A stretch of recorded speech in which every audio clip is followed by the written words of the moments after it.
Hello and welcome into our downtown Phoenix studio. Here's what we have in store for today's show.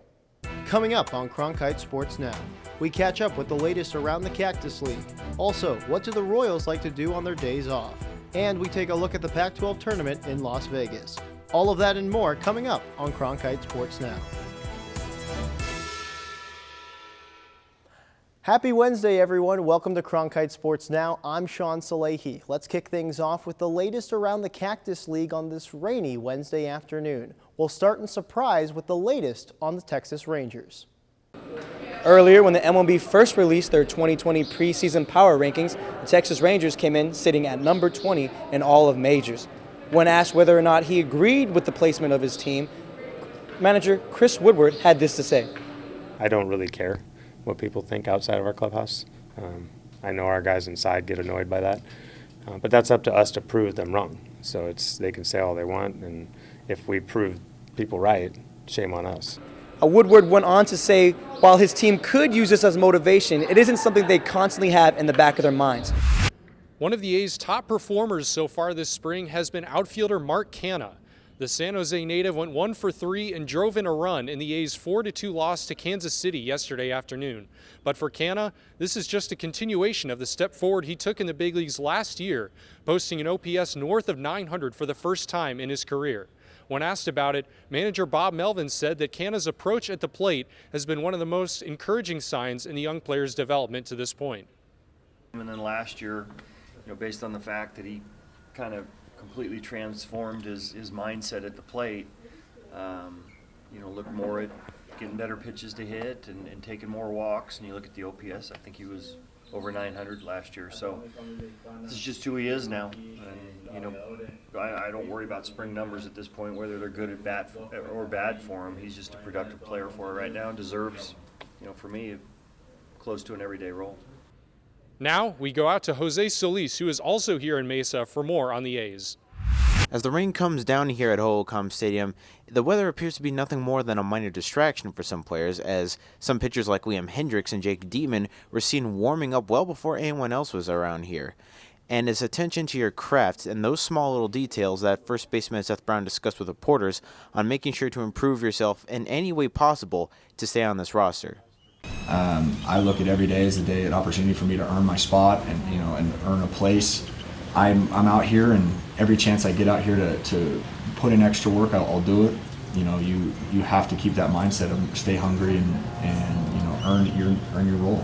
And now with more on the Texas Rangers, we're going to send it on over to Michelle Mihawk in surprise. Many Rangers players spoke out earlier this week about concerns they have with their season opener being played in Seattle this year, being as that 24 of the 31 cases of coronavirus that have resulted in death have taken place in Washington. Now, that being said, a lot has happened since this conversation took place on Monday. Last night at midnight, the governor of Washington put out a ban on all events with an audience of over 250 people in the entire Seattle area. So now the question is, what does this mean for the Rangers' opening series going forward? Will they reschedule? Will they relocate? Or could this be a bigger problem going throughout the season? I got an opportunity earlier today to talk with Chris Woodward with more details. Obviously, MLB is going to have to come up with a solution as to either move the games to Texas, or we're going to have to, like in the case of 9/11, move the season back. I don't think they want to do that, but at the same time, we got to be careful and make sure we're taking the right precautions. Now over to Kennedy Jamison, who is also out here in surprise with her update on the Royals. With only 13 games left in spring training, the Royals are entering their first season with new owner John Sherman and new manager Mike Matheny. For the past 4 years, the Royals have yet to make it back to the playoffs after their last title in the 2015 World Series. The past 2 seasons, the Royals have lost a total of 207 games. Now Royals fans are eager to see some success heading into this 2020 season, and the road back to the playoffs may not be as far away.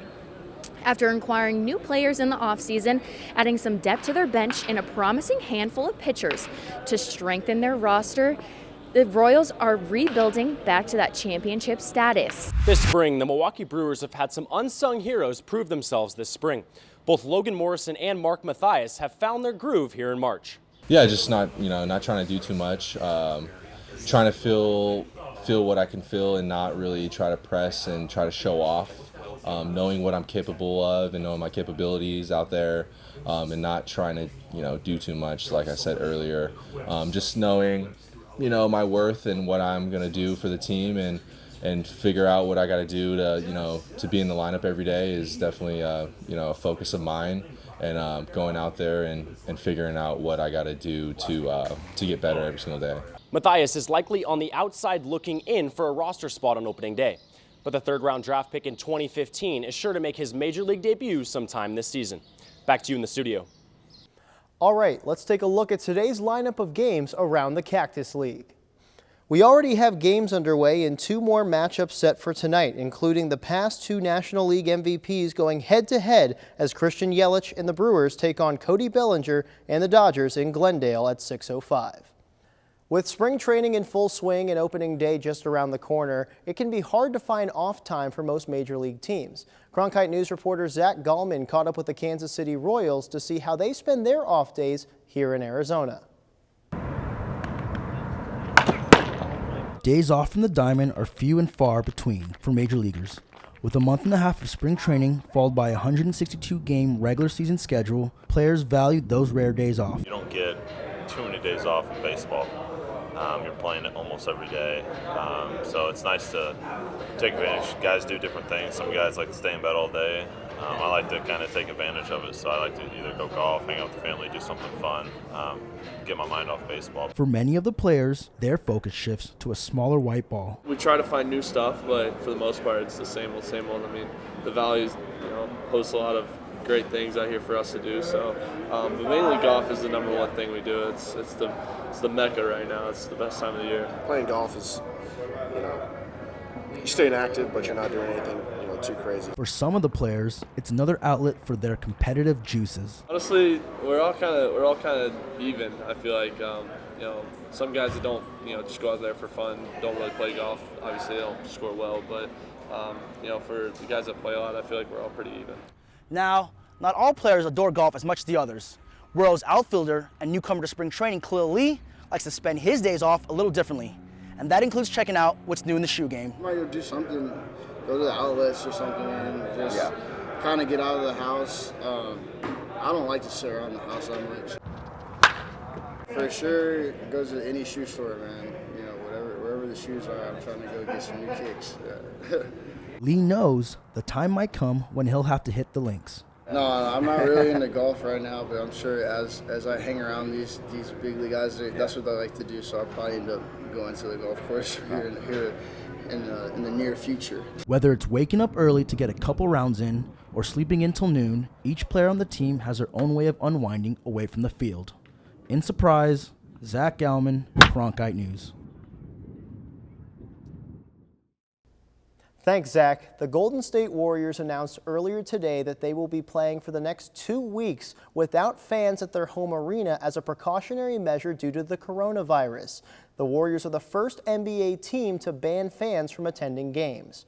As for the Pac-12 tournament, the conference released a statement yesterday outlining their plans to prevent the spread of the infectious disease. The conference announced that there will be enhanced cleaning protocols in the arena, including increased access to hand sanitizer, more frequent cleaning and disinfectants procedures, and a heightened awareness of protocols and procedures for addressing contagious diseases. The conference also announced their decision to limit access to locker rooms to only student athletes and essential staff. Arizona State elected to not send either its band or its spirit squad to the tournament in an effort to limit the risk of spreading the disease. The Sun Devils don't play until tomorrow night at 8:30, where they will take on the winner of Colorado and Washington State. Now let's take a look at the rest of the bracket. The first game is already in the books as Oregon State defeated Utah and will take on top-seeded Oregon tomorrow at noon. The second matchup of the tournament is already underway between the Arizona Wildcats and the Washington Huskies. The winner of that game will face off against the fourth-seeded USC Trojans tomorrow afternoon. That does it for today's edition of Cronkite Sports Now. For Arizona sports stories from around the Valley, visit the Cronkite Sports tab on arizonasports.com. And as always, for top Arizona news stories, head on over to our website at cronkitenews.azpbs.org. For all of us here at the studio, thank you for joining us today, and a special thanks to our incredible crew who made today's show possible. I'm Sean Salehi, and join us right back here tomorrow, same time, same place.